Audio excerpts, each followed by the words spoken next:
electrónica. Maestro, muy buenos días.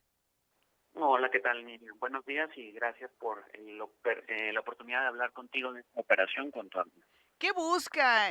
¿Cuál es el origen y qué busca exactamente esta misión considerada como un acuerdo histórico entre ambos países? Buscan enfatizar por primera vez el combate al tráfico de drogas, pero ya relacionado a lo que probablemente es lo más importante para los grupos de la violencia organizada, sí, que es la obtención de las armas para defender justo esas operaciones criminales. Mm, A pesar de que ya había habido esfuerzos previos para detectar estas armas, no eran hechos en coordinación con el gobierno de México y de hecho el esfuerzo más famoso fue hecho a espaldas del gobierno de México en algunas administraciones pasadas, lo que le conocemos como la Operación Rápido y Furioso, en donde el gobierno de Estados Unidos dejó intencionalmente correr armas traficadas ilegalmente para ver si terminaban del otro lado de la frontera. Ujú, Esto okey. fue pues muy negativo, dado que a pesar de que era seguro que esas armas iban a aterrizar en México, no se hizo mucho más allá de detectarlas y esas armas se utilizaron para diversos delitos en México sin conocimiento del gobierno mexicano. En esta ocasión se hace un esfuerzo para poder compartir la información de la herramienta de rastreo con el gobierno de México y también esta herramienta pues hace algo muy importante. Para la audiencia es importante saber que cuando uno compra un arma en estas armerías de la frontera de Estados Unidos, uno no lo puede hacer como ciudadano extranjero y tampoco lo puede hacer como con cualquier visado. Generalmente esto lo hacen ciudadanos estadounidenses. Así que saber detectar quiénes compraron las armas de este lado de la frontera para el gobierno de México es vital para que así pues, se pueda comenzar a castigar a las personas que inicialmente compran esas armas, además de a quienes las traen de allá para acá en la frontera. Claro, ¿cuál es el alcance legal de este acuerdo? Y por otro lado, ¿cómo se va a asegurar el respeto a la soberanía de nuestro país? El alcance jurídico de este acuerdo es la compartición de inteligencia y también un enfoque un poquito distinto en la judicialización. Hay una figura que se le conoce, bueno, no es una figura necesariamente jurídica, pero se les conoce como compradores de paja. Son personas que, de nuevo, son ciudadanos estadounidenses y que hacen compras de grandes cantidades de armas. El alcance de este acuerdo les enjuiciaría posiblemente al llamarles a cuentas por estas armas que probablemente compran y luego le trasladan a personas que sí cruzan la frontera. Entonces, al poner énfasis en detectar estos compradores de paja, lo que se hace es que se envía un mensaje fuerte y distinto a los ciudadanos estadounidenses que están colaborando con estos grupos de la violencia organizada. Y en segundo lugar, es un poco distinto o muy distinto más bien a estos programas anteriores que ni siquiera respetaban la más mínima cooperación. En Rápido y Furioso no había conocimiento del gobierno de México y en este nuevo programa hay una cooperación que hasta comparte incluso este sistema que se llama e-trace o rastreo electrónico para poder identificar la huella de esas armas.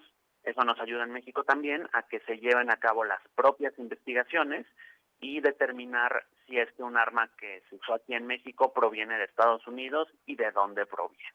Está muy interesante esto. ¿Quién va a imponer sanciones o incentivos en todo caso? Sí, y esta herramienta se va a compartir con todos los estados de la República, por lo cual va a ser bien importante y se va a empezar a generar información desde todo México para saber exactamente de dónde provienen estas armas, aunque también hay que ser muy sensatos en este aspecto. En México ya tenemos información de primera mano de que es un grupo muy específico de armerías que están localizadas en la frontera, las cuales hacen estas ventas. Así Ujú. que yo creo que más bien lo que será más importante, más allá de que se respete la soberanía y se comparta inteligencia, es que sí se llegue a castigar a las personas Claro. que compran y no solo que trasladan las armas, porque si no se castiga la compra de parte de los ciudadanos estadounidenses, entonces ahí sí este programa no será tan distinto como la cooperación que se había venido haciendo desde antes. Claro. ¿Y cuál va a ser la participación en todo este acuerdo de los estados de México, los fronterizos y los municipios fronterizos principalmente? Al tener Ujú, acceso a este sistema, los estados de la República deberán llevar a cabo investigaciones más fuertes, es decir, cada vez que se cometa un delito, sobre todo aquellos que son con armas de alto calibre o armas que serían, que le llamamos aquí de uso exclusivo del ejército, pues deberán generar información respecto de los casquillos, de la propia arma decomisada.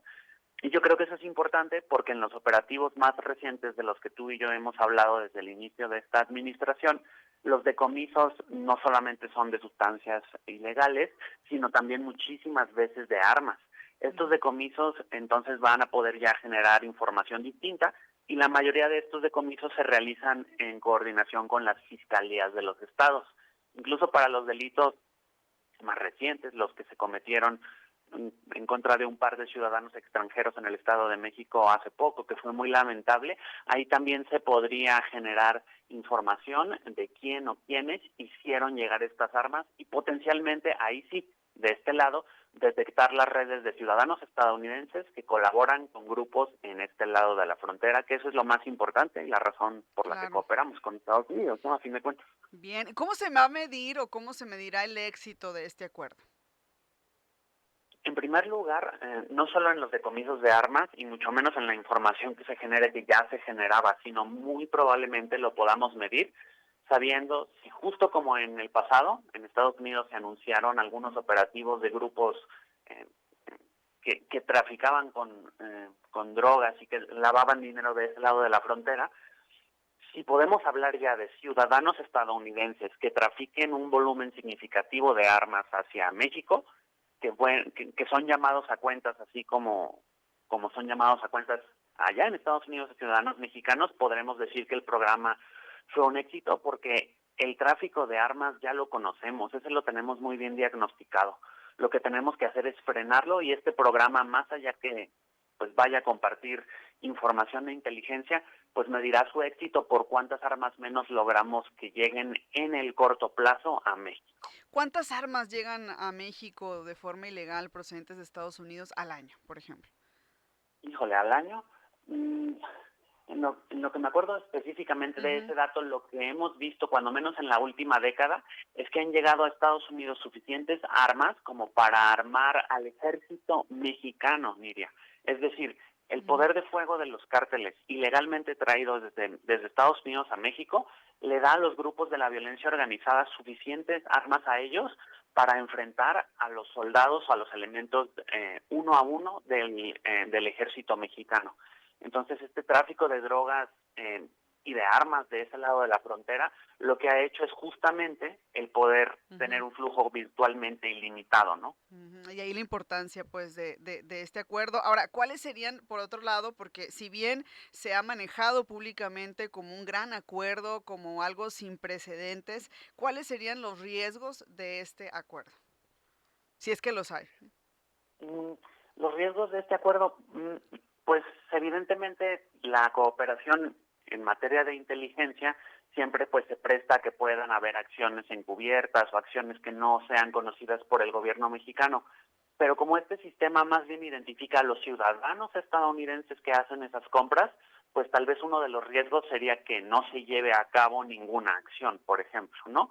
Porque el riesgo que obviamente sí entra en juego aquí es todo lo que implica que un agente de seguridad mexicano decomise estas armas, provea esa información, todo el esfuerzo, los recursos que cuesta, que se distraen de otros esfuerzos para que al final no fructificaran. Así que más o menos de las, híjole, más de 100,000 armas que llegan al año probablemente, aunque no hay cifras oficiales, el empezar a decomisarlas y empezar a dedicar un esfuerzo específico solo valdrá la pena para el gobierno de México si realmente se llevan acciones a cabo. De lo contrario, pues lo único que hará será quitar estas armas de la calle para que de nuevo lleguen unas 100,000 armas más al año y en realidad no se modifique la relación de equilibrio entre las fuerzas de seguridad mexicanas y estos grupos de la violencia. Muy bien, vamos a darle seguimiento, un tema muy, pero muy importante en materia de seguridad para ambos países. Agradecerle como siempre su participación en este espacio, maestro, un gusto.